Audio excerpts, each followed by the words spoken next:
Muito bom dia, seja muito bem-vindo ao nosso programa Manhã Viva. Como é bom estar na sua companhia todas as manhãs. Hoje o nosso tema vai ser sobre autismo e desenvolvimento infantil, em que tenho aqui uma psicóloga, a doutora Elisandra Borges Vieira Lima, que é psicóloga especialista em autismo e em desenvolvimento infantil, que nos vai falar sobre esta temática. Seja muito bem-vinda. Sim, muito obrigada.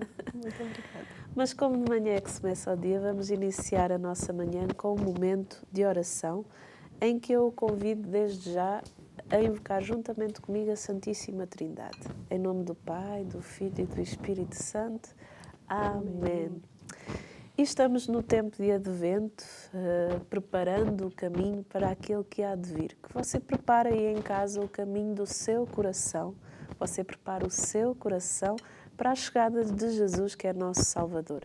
O tempo de Advento é um tempo também para que nós possamos rever a nossa vida e busquemos a nossa conversão.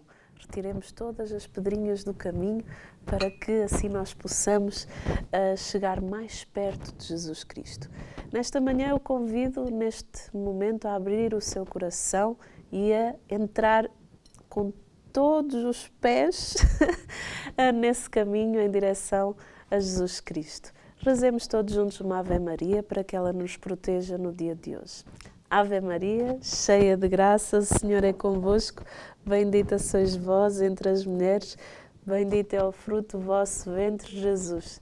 Santa Maria, Mãe de Deus, rogai por nós, pecadores, agora e na hora da nossa morte. Amém. Nossa Senhora do Rosário de Fátima, rogai por nós. Em nome do Pai, do Filho e do Espírito Santo. Amém. Não vamos já falar do nosso tema, vamos falar dos nossos eventos. E a família Canção Nova está toda convidada para o encontro da família Canção Nova, dia 11 de dezembro, no Centro Pastoral Paulo VI, no Salão do Bom Pastor, em que começa às 9 horas e termina às 16h30 com a Eucaristia, em que você que está aí em casa, que faz parte desta família ou que deseja fazer parte, venha para o encontro da família Canção Nova. Já guardou a data? Pois é, dia 11 de dezembro. Você está convidado, traga a sua família, os seus netos, convide o seu vizinho, o seu colega de trabalho e venha unir-se a nós nesta festa, último evento da Canção Nova do ano, então você está totalmente convidado. E vamos ter também o nosso último encontro de jovens, em que nós queremos convidá-lo a ti, que é jovem, que estás a ver-nos neste momento, ou a si, que tem netos jovens, filhos jovens, convide-os para virem para o nosso encontro de jovens 16 a 18 de dezembro. 16 a 18 de dezembro. Isto só para jovens de 15 a 30 anos. Atenção, só para jovens de 15 a 30 anos. Então, venham para um encontro de jovens Rise Up e venham fazer uma experiência com Deus através da Canção Nova. Acho que vale a pena inscrever-te. cançãonova.pt. E hoje vamos estar aqui a falar sobre, então, o autismo, em que temos aqui a psicóloga Lisandra, não me enganei no nome. Mas antes de falarmos sobre esta temática, quem é a Lisandra? Para quem está lá em casa conhecer um bocadinho melhor. Bom, eu venho do Brasil, eu moro no estado de São Paulo, né? Dediquei a minha vida toda, né? Eu tenho me dedicado ao estudo, sou professora, coordeno a clínica, a escola da universidade. Eu sou uma pessoa tranquila, eu gosto, né? Eu entendo assim que eu tenho um dom para fazer avaliações, né? Então, todo o meu estudo foi voltado para avaliação psicológica, construção de testes e diagnósticos na infância. Em que momento da sua vida é que nasce esta paixão pela psicologia? Aos 3 anos de idade. Eu nasci em Minas Gerais, numa cidade do interior, né? Uma cidade muito pequena, e minha mãe conta que lá existiam, sabe, essas pessoas que geralmente andam pelas ruas com algum transtorno mental, E eu buscava essas pessoas, né? Tinha um especificamente que eu levava para a minha casa, né? Não tinha preocupação nenhuma, eu pegava, levava para minha casa para brincar comigo. Então eu penso que foi desde esse momento. Né? E depois, quando eu terminei o colegial, a universidade ficava próxima à minha cidade, estudei em outra cidade. Sim. E aí eu comecei a estudar psicologia e nunca mais parei, até hoje. É doutorada em psicologia, não é? Sou. Qual a sua área de especialidade? Avaliação psicológica. Especializada em psicopedagogia, por que essa área? Tá.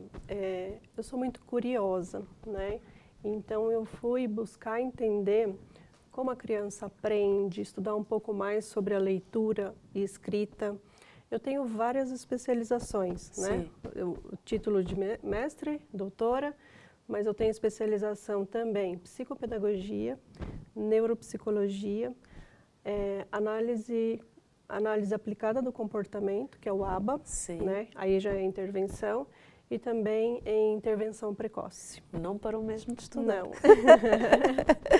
Explique-nos o que é o neuropsicólogo e qual a diferença entre o trabalho que faz e o do psicólogo. Ótimo. O neuropsicologia é uma especialidade da psicologia em que une, né, o funcionamento do sistema nervoso central e o comportamento. Então, o objetivo é realizar uma avaliação e explicar o comportamento ou sintoma por meio do funcionamento do cérebro.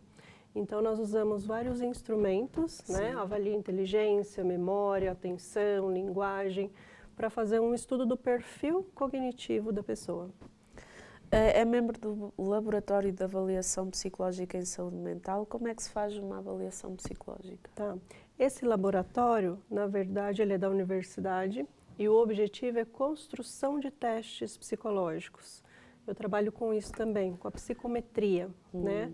A construção de testes para auxiliar os psicólogos clínicos em suas avaliações.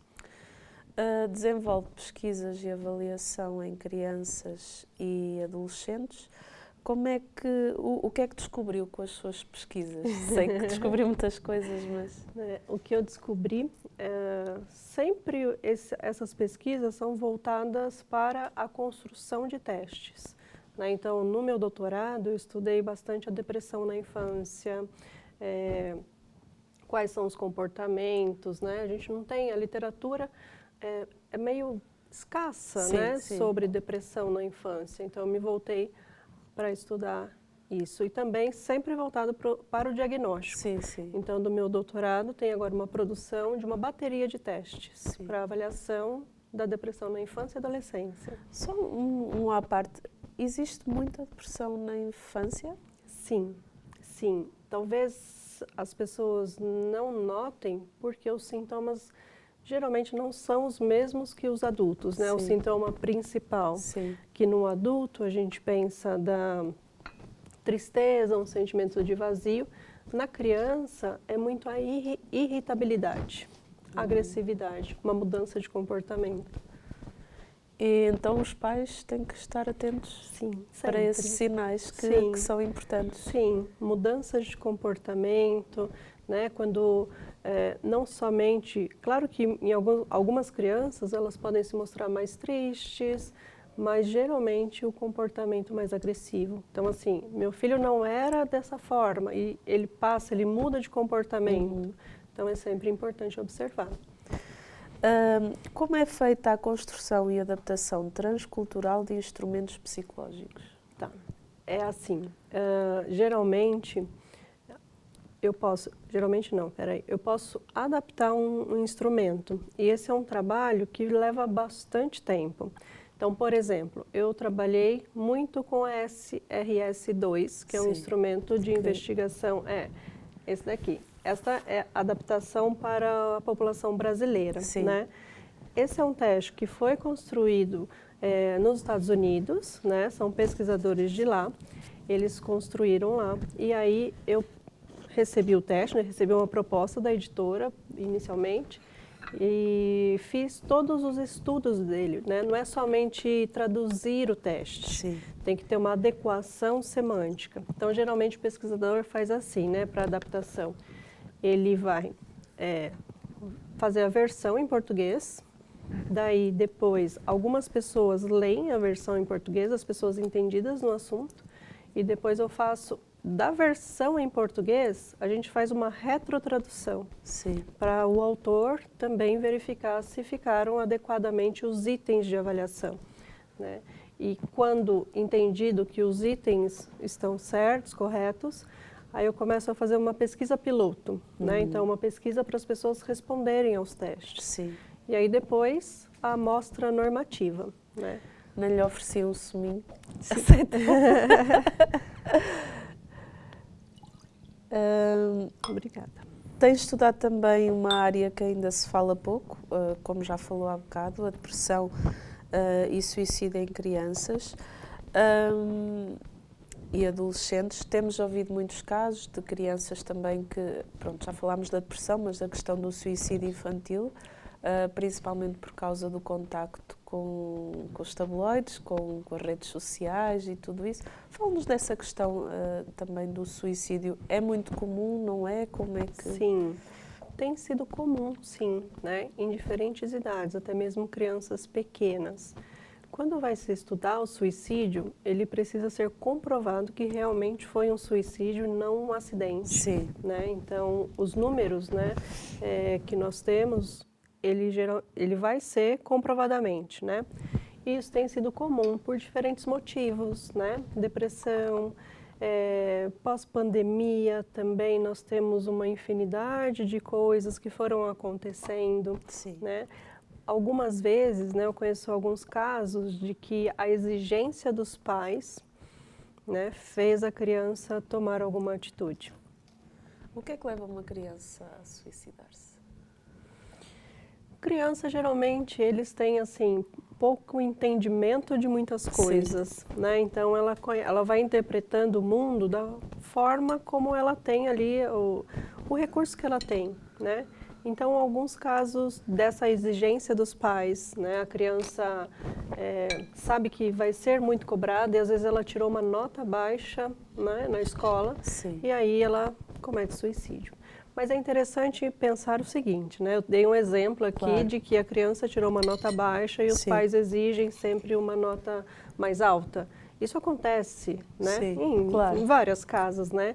Mas por que aquela criança cometeu o suicídio? Porque geralmente, né, ela não tem recursos para lidar com a frustração, né? Não tem estratégias para lidar com a frustração. Né? Ou ela não desenvolveu, ou ela não aprendeu, né? Então, existem alguns traços da criança que faz isso. Por isso também é tão importante os pais deixarem que a criança vá tendo as suas frustrações. Sim, isso é essencial. Sim. Por quê? Em momentos da vida, mais para frente, quando ela vai crescendo, né, ela vai enfrentar muitas vezes frustrações e ela precisa ter recursos para lidar com aquilo. Sim. Com frustrações e até conflitos, não é? Sim. Que às vezes ela se depara perante uma situação menos boa e outra que também é menos boa e ela vai ter que escolher e vai ter que lidar com isso. Lidar com tudo. E se é uma pessoa, né, uma criança que tem estratégias, né? Por exemplo, estou triste, o que eu faço quando eu fico triste? Né? Existem coisas que são importantes, por exemplo, posso ficar sozinha, posso ouvir música, né? Cada um tem alguma coisa que sabe que vai tranquilizá-lo. Quais os sinais de alerta que os pais têm que estar atentos na questão do suicídio? Mudanças de comportamento, né? Em alguns casos é comum a impulsividade, né? Então, crianças impulsivas podem, né, cometer o suicídio. Então, se aconteceu um evento e ele não para pensar e comete, né? Também, algumas crianças, né, elas usam de materiais de limpeza, uma intoxicação, né? Então, os pais devem ficar sempre atentos a mudanças de comportamento. Ou aquela criança também muito tímida que não consegue dizer as coisas, Sim, né? mais introvertida. Não é? Sim. Porque é que é importante o acompanhamento precoce e independentemente da idade? O acompanhamento precoce, Sim. a intervenção Sim. precoce. A intervenção precoce, ela vai auxiliar, né, no desenvolvimento da criança. Áreas de atrasos no desenvolvimento. Sim. Então, inicialmente se faz uma avaliação neuropsicológica, avalia-se os marcos do desenvolvimento. Quais são? A linguagem, qual é o tempo da criança falar, comunicação, motora, a coordenação motora ampla e fina. E aí, quando se entende que essa criança tenha atraso em Sim. uma ou algumas áreas, aí se propõe a intervenção, né? Quanto mais cedo, melhor. Sim. Né? Não que a criança maiorzinha não vai se beneficiar. Sim. Mas nós falamos sempre dos primeiros 1000 dias. Desde a gestação até ali por volta de 2 anos e pouco, o cérebro ele tem um número de conexões que nunca mais ele vai ter. Né? Então, ali aos 3 anos de idade, próximo, né? Não tem uma data específica, Sim. mas o cérebro faz uma poda neuronal de 50% dessas conexões. Né? Então, assim, quanto antes, a criança tem mais neurônios que possibilitam o avanço de alguma habilidade, né? Fala-nos da importância de ter uma equipa multidisciplinar, ou seja, de haver um trabalho também com outros profissionais de saúde. Uhum. Isso é extremamente importante, porque eu sou psicóloga, entendo da área da psicologia, outro profissional da fonoaudiologia entende mais especificamente, né, de algumas das questões da linguagem. Então, quando uma equipe faz essa avaliação ou uma intervenção, os ganhos são muitos, né? Sim. Já foi coordenadora terapêutica numa clínica assistida para autistas severos. Sim. Fale-nos do que é o autismo e como é que se chega a esse diagnóstico. Tá. O autismo, ele se trata de um transtorno do neurodesenvolvimento. Né? Então, é uma formação do cérebro, então é desde a gestação, não é uma doença, é um transtorno do desenvolvimento. Sim. Assim como outros transtornos, como TDAH, deficiência intelectual. Sim. E que tem alguns critérios de avaliação. Quais são os aspectos que os pais devem estar alerta desde o nascimento da criança? Porque há muitos que se calhar só se apercebem quando a criança tem 4 anos, que só se despertam. Sim. Em bebês, eu faço avaliação neuropsicológica de bebês também, para buscar sinais do autismo, ou risco para o autismo, né? O contato ocular. O autismo, ele afeta principalmente a reciprocidade social. Então, são 2 critérios que a gente vai buscar investigar na criança, né? Então, o primeiro é a comunicação verbal e não verbal. E aí, o critério B, movimentos repetitivos, estereotipados. Do bebezinho, o que a gente observa? A falta de contato ocular, a falta do sorriso social. Né? O sorriso social, quando você chega na frente de uma criança, ela pode ser bebezinha. 6 meses, por exemplo, ela te dá um sorriso, ou ela responde a um sorriso. Né? Então, o que falha é essa reciprocidade social. Né? Então, os pais devem ficar alertas em atrasos do desenvolvimento, principalmente atraso na fala, e essa forma o contato falha, o contato ocular, né? Quando nós vamos conversando, nós vamos olhando nos olhos, né? A criança com autismo, não são todas, por isso que é difícil de identificar. Então, eu estou falando assim, algo que é central. Ela pode ter o contato ocular, mas talvez ela não permanece. Né? Então, o que é importante? Observar atrasos no desenvolvimento, a forma de brincar da criança. Pequenininhos, você observa muito a criança brincando sozinha. Então, está na escolinha, os outros, né, as crianças interagindo, trocando brinquedos, e aquele fica mais isolado. Sim. Como é que os professores podem estar atentos para identificar alguns sinais de forma a que eles possam alertar os pais e até fazer um encaminhamento. Porque é muito Sim, importante é que eles muito passem muito tempo importante. na escola, não é? Sim, e os professores assim estão ali muito tempo com a criança, né?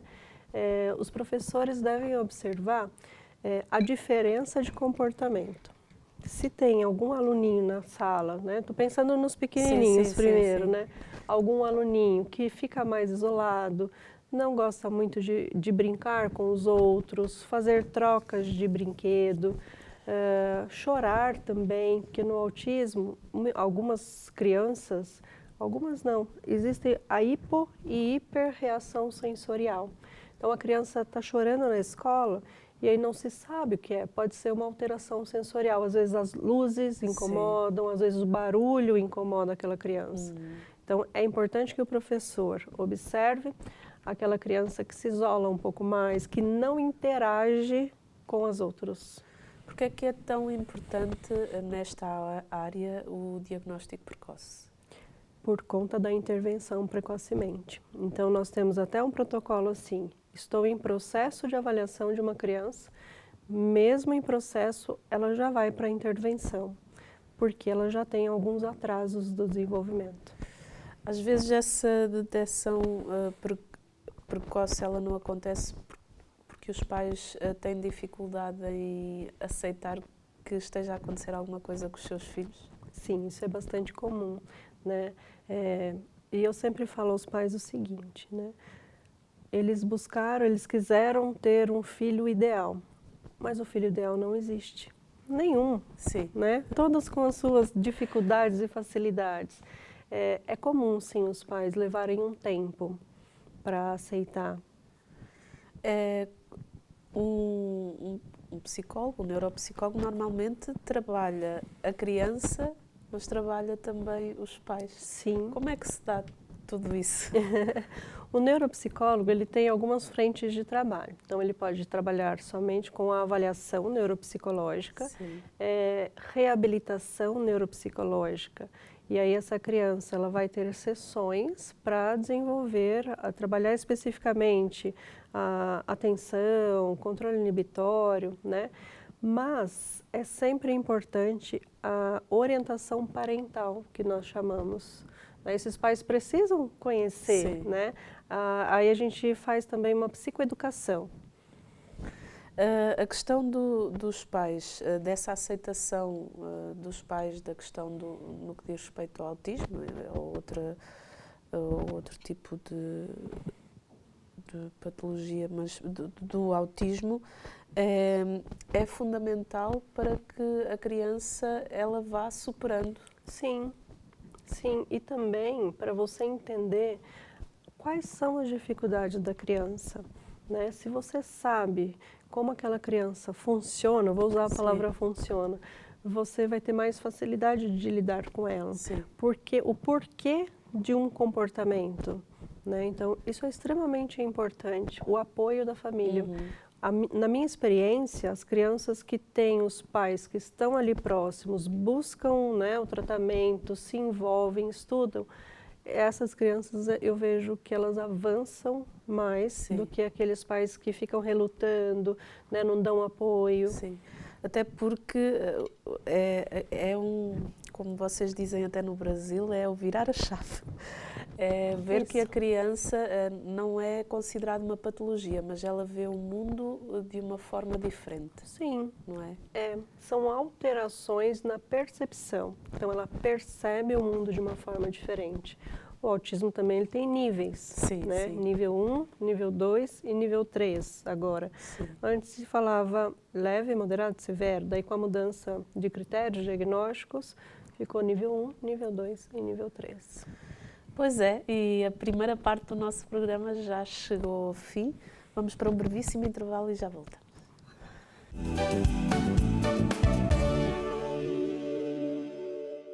Muito bom dia, seja muito bem-vindo à segunda parte do nosso programa Manhã Viva. Hoje estamos aqui a falar sobre autismo e temos aqui a doutora Lisandra, que é psicóloga e nos veio falar sobre esta temática. Estávamos a falar do autismo e falou-nos que o autismo tem 3 níveis, 1, 2 e 3. Fala-nos desses 3 níveis, em que consistem. O nível 1 são pessoas que precisam de um certo apoio. Psicoterapia, a gente vai entender também que é uma pessoa que tem um nível bom cognitivo e a linguagem, então é verbal. Sim. O nível 2 é uma pessoa que tem mais dificuldades, vai precisar de um apoio, né, por muito tempo, até para as necessidades, né, diárias, e pode ter algumas dificuldades cognitivas, né, talvez a linguagem também tenha dificuldade. O nível 3, ele é considerado aquele que precisa de apoio substancialmente.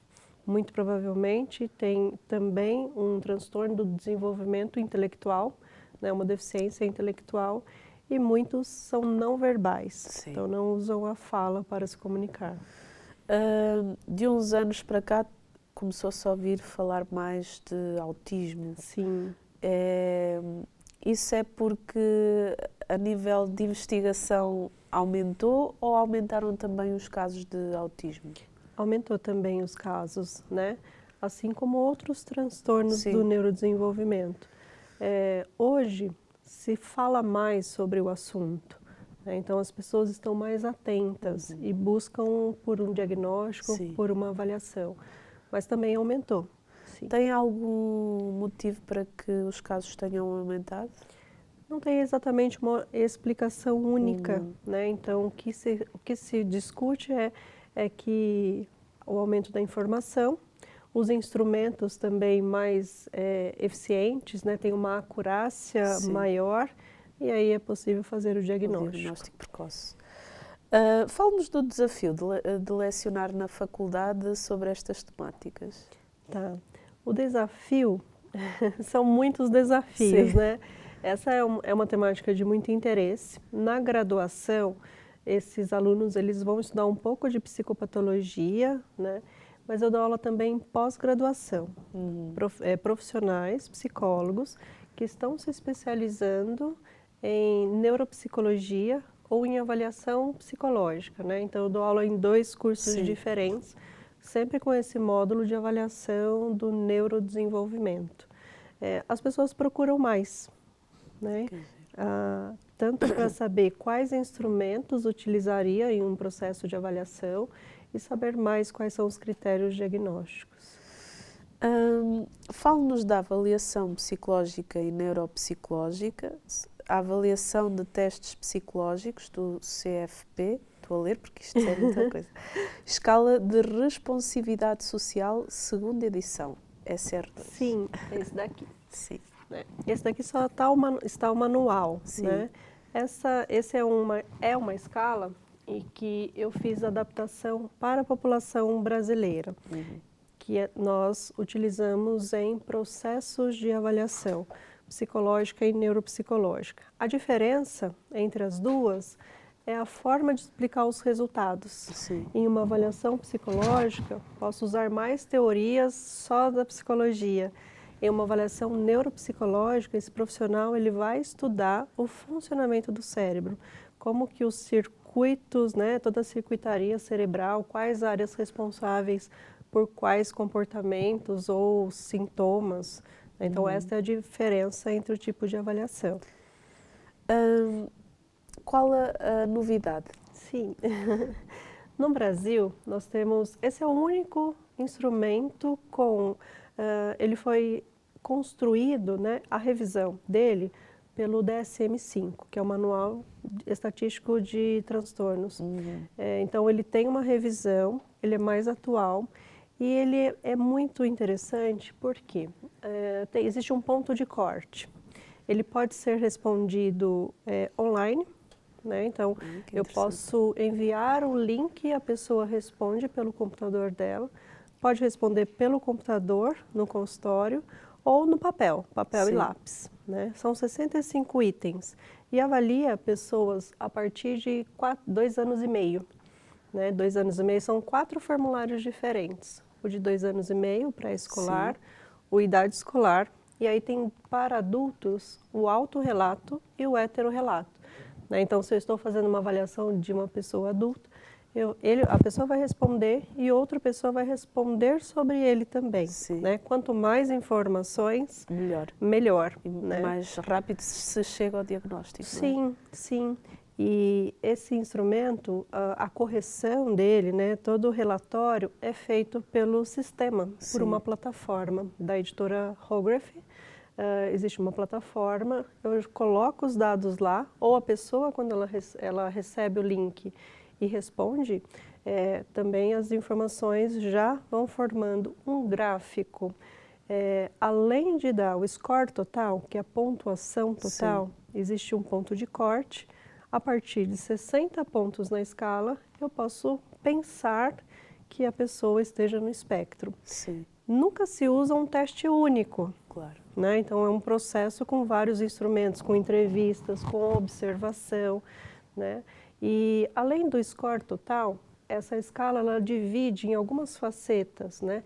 A percepção social, a cognição social, motivação social. Então, ela vai dividindo, vai dando pontuações para cada né, prejuízo do autismo. Quem é que pode aplicar esta escala? Tá. Profissionais da área da saúde, da área da educação, que tenham conhecimento sobre o autismo. Que normativa segue? Normas? Sim. Esse daqui tem a norma para o Brasil, para a população brasileira. Né? No Brasil, nós temos o Conselho Federal de Psicologia, que reúne ali um sistema de avaliação psicológica, né? Quais os testes que são de uso exclusivo do psicólogo. Né? Então, esse daqui, nós optamos por não ser de uso exclusivo. Por quê?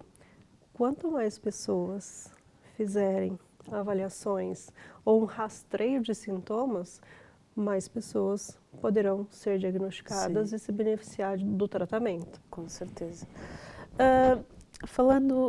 Continuando a falar do autismo, um dos lugares em que a criança com autismo mais tempo passa é em casa, por isso é tão importante o envolvimento da família, mas o outro é a escola. Sim. Quais são as sugestões que dá aos professores, aos educadores, de forma a que eles tenham essa atenção com a criança com autismo, de forma a que ela possa ser uma criança feliz na escola? Sim, é importante trabalhar a inclusão escolar, né? Esse professor, inicialmente, é importante que ele conheça, que ele saiba o que é o autismo, para entender, né? Muitas vezes a criança ela começa a chorar, ela pode ter um comportamento diferente das outras crianças, mas tem um motivo. Né? Se uma criança de um nível mais alto, um pouco nível 2, ela pode ter algum comportamento agressivo, por exemplo. Mas não é uma agressividade, é uma forma de se comunicar. Né? Se tem a dificuldade do verbal, não usa a linguagem para se comunicar, essa criança, então, ela precisa ser entendida. Se calhar muitas pessoas estão em casa devem estar a dizer, mas eu não tenho nenhuma criança com autismo. Mas é importante que quem não tem tenha essa sensibilidade, porque pode vir a cruzar só com uma criança ou com um adulto. E assim pode ter um maior entendimento da pessoa, não é? Sim. E mais oportunidades, né, de ensinar essa pessoa habilidades, comportamentos, de auxiliá-la para o desenvolvimento. Porque às vezes as pessoas veem determinado comportamento, já julgam e, no entanto, a pessoa tem autismo. Sim. E isso é importante estar desperto para isso, não é? Sim, é importante.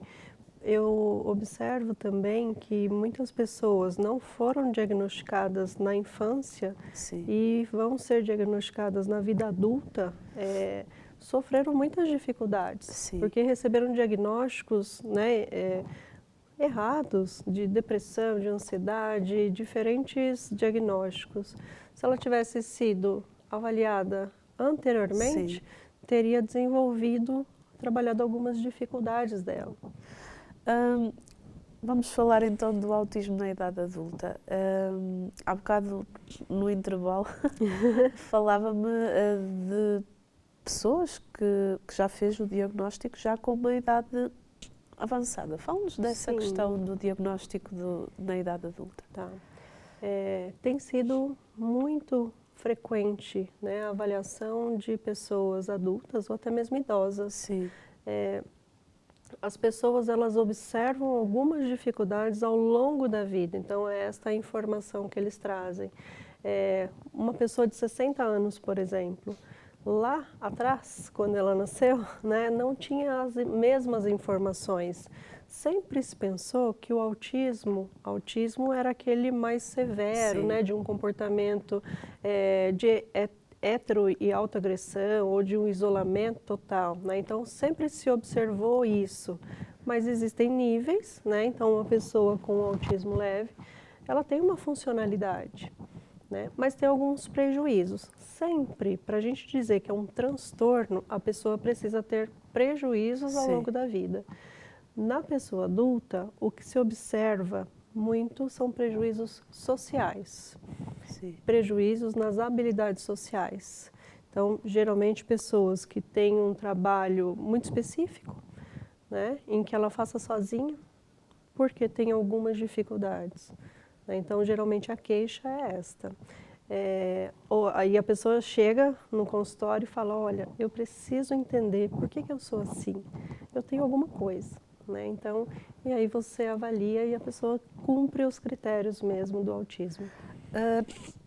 Na fase adulta, há alguma intervenção? Porque a pessoa foi convivendo Sim, sem saber que sim. tinha autismo, mas a partir do momento em que a pessoa sabe alguma intervenção, algum acompanhamento que se realiza à pessoa? Sim, psicoterapia, né? A psicoterapia cognitivo-comportamental é a que tem mais evidências científicas para o tratamento das Sim, pessoas, né? Não só do autismo, como outros transtornos também. Então é importante, sim, a psicoterapia, muitas vezes para psicoeducação, sim, né? Eu sempre vou ensinando a pessoa por que esse comportamento, né? Por que que você tem isso? Por que que você tem alguns movimentos repetitivos, né? Então a pessoa saber, isso é extremamente importante. até para o seu interior, para dar respostas a si mesmo, não Sim. é? E é isso que eles falam, né? Eu venho para buscar respostas, né? Por quê? O que que eu tenho? No autismo é comum, como eu disse anteriormente, alterações sensoriais, do processamento sensorial. Então a pessoa pode ter sofrido ao longo da vida, às vezes com barulho, às vezes com as luzes, né? E ela não sabe o motivo. Ela tem uma alteração do processamento Sim. sensorial que pode ser, né? Ele pode se beneficiar de uma terapia ocupacional e aí Sim. esses sintomas eles podem diminuir. E essas pessoas são umas guerreiras, não é? Porque desde a infância, sem saber que tinham autismo, começaram a conviver e a saber lidar com a situação. Sim, sim, eles vão desenvolvendo estratégias, né? Eu atendo pessoas com autismo adultas, né? A Sim. psicoterapia. Eu aprendo muito com eles, né? É muito fantástico, assim, o que eles vêm trazendo para a discussão. Quando eles vão me falando, vai me ajudando também a identificar sintomas nas crianças. Sim. E o relato geralmente é esse, né? Não tinha amigos, tem prejuízos na vida e o quanto ele foi buscando estratégias, né? Para se desenvolver, para se colocar, né, em tudo. Foram-se superando. Foram. Como integrar a avaliação da personalidade no diagnóstico neuropsicológico? Tá. Nós temos instrumentos que são psicométricos, né, de perguntas objetivas, e instrumentos que são impressionistas, de figuras, né, em que a pessoa olha Sim. as manchas e aí ela vai dizer com o que se parece. É importante a avaliação da personalidade porque alguns comportamentos podem se explicar pelo traço, né? Sim. A gente tem um modelo de explicação da personalidade que se chama Big Five. E ele vai mostrando quais são os traços da personalidade da pessoa. Então, é importante que eu conheça, né, como é aquela pessoa, a sua personalidade, quais são os traços dela, porque podem explicar algumas coisas também. Que conselhos é que dá aos pais que estão a ter os seus filhos ou àqueles que estão nesse impasse de ter uma criança com autismo? Tá. Eu tenho muitas. A primeira coisa é, esqueça aquela frase, no Brasil se usa muito, Sim. assim, meu filho ainda não está falando, ele tem o tempo dele. Não sei se fala isso. Aqui também ele se tem fala. o tempo dele. Sim. Espera, ele tem o tempo dele. Então, elimine essa frase, né, do seu vocabulário. Preste atenção, né? Existem momentos, né, idades em que a criança ela deve ter as habilidades, tanto da linguagem, da coordenação motora, do comportamento adaptativo, do socioemocional. Então, esquece essa frase. Se você nota alguma diferença no desenvolvimento, buscar avaliação. Sim. Né? Existem pesquisas mostrando que os bebês, no primeiro dia de vida, eles buscam o contato ocular. Então, já desde o nascimento, né? Nós somos seres sociáveis, né? Precisamos dos outros.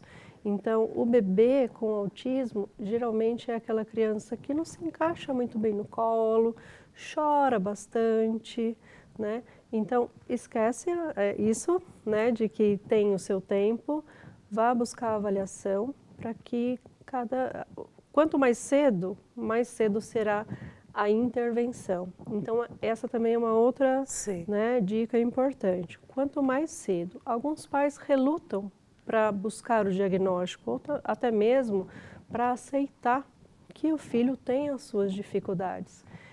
O que isso acarreta? A falta de intervenção para a criança. Então, quanto mais cedo identificar, mais a criança vai se beneficiar da intervenção. A criança e a família. Sim, né? Sim, porque convivem. Então, a família, se ela conhece o funcionamento daquela criança, ela vai poder apoiar, né, a desenvolver as habilidades também. Sim. Fale-nos, porque tem 3 filhos? Tem. Como é que consegue conciliar tudo isso? Porque eu, quando estava a falar, eu assim, meu Deus do céu, é muito trabalho. Eu trabalho na universidade, né, como professora. Eu coordeno o serviço escola de psicologia, que são 3 campos, né, todos os atendimentos à comunidade, então eu coordeno. Tenho uma equipe ótima que trabalha ali comigo, senão não daria conta, né? Faço pesquisa, desenvolvo instrumentos. Agora eu vou lançar uma bateria de avaliação da depressão na infância, foi construída no meu doutorado, né? E também dou aula aos finais de semana em pós-graduação. Como eu consigo? Eu também não sei, né? Eu não dou conta de tudo. Eu acho que isso é importante a gente, né, ter em mente. Primeiro, eu não dou conta de tudo. Tenho uma rede de apoio. E meus filhos já estão crescidos. Sonhos, projetos? Ajudar mais pessoas. Né? Eu acho que meu objetivo é estudar mais, né? Para ajudar mais pessoas. Desde criança eu dizia isso, que eu queria ajudar outras crianças. E nunca, eu dizia que queria ser cientista e ajudar crianças. E nunca tinha parado para pensar, né? Eu falei para o meu filho uma vez, falei, olha, eu estou viajando muito, porque as aulas eu dou online ou nos estados do Brasil. Já dei aula em todos os estados do Brasil. E perguntei a ele, né? A mãe está viajando bastante, o que você acha? Ele falou assim, olha, eu sei que toda vez que você vai, mais psicólogos vão aprender a avaliar crianças. Então, mais crianças vão ser atendidas. Então, tudo bem, que eu sei que você precisa ir. E eu sei que no domingo à noite você está de volta. E isso me deu, falei, olha, eu consegui alcançar o meu plano de criança, né? Ser cientista, né? Tenho doutorado, então trabalho com pesquisa, sou cientista e eu dou aula no Brasil todo. Então, quantas crianças têm se beneficiado, né, do meu plano de avaliação? Então, o meu sonho é atingir mais crianças. Imagino que estão pessoas a ver-nos e gostariam de conversar consigo e, quem sabe, até fazer uma possível consulta. Como é que as pessoas podem entrar em contato consigo? Tá. Eu tenho o meu Instagram, né? Ali é uma forma de contato. Eu falo ou aparece na tela? Eu acho que vai aparecer. Tá. E tem também o número do telefone, Sim. né? É possível realizar avaliações online, depende da idade. Sim. É possível também a psicoterapia online. E também eu faço bastante orientação de pais. Sim. Né? Então podem entrar em contato, independente do que seja, mas é importante buscar informações. Sim. Né? Estamos mesmo na reta final do nosso programa. Uma mensagem final para quem está lá em casa. Olhe para o seu filho, né? Olhe para o desenvolvimento dele. É cada vez mais importante essa relação, né? Pais, mães. Olhe para o desenvolvimento. Você observou qualquer tipo de atraso no desenvolvimento? Busque informações, busque uma avaliação, porque você vai poder ajudar seu filho desde o começo, né? Desde que essa avaliação tenha sido feita. Lisandra, muito obrigada pela sua presença aqui no nosso programa. Obrigada. E assim que está aí em casa, o nosso bem-aja, é graças a si que nós podemos ter programas tão ricos como este, que acredito que deva estar a ajudar imensas pessoas que nos estão a assistir neste momento através da TV Canção Nova e através da nossa internet. Então, o nosso bem-aja é graças a si que nós podemos fazer programas como este. E saiba que pode ver este programa também no nosso canal do YouTube. Continua a acompanhar a nossa programação. Até ao próximo programa, se Deus quiser.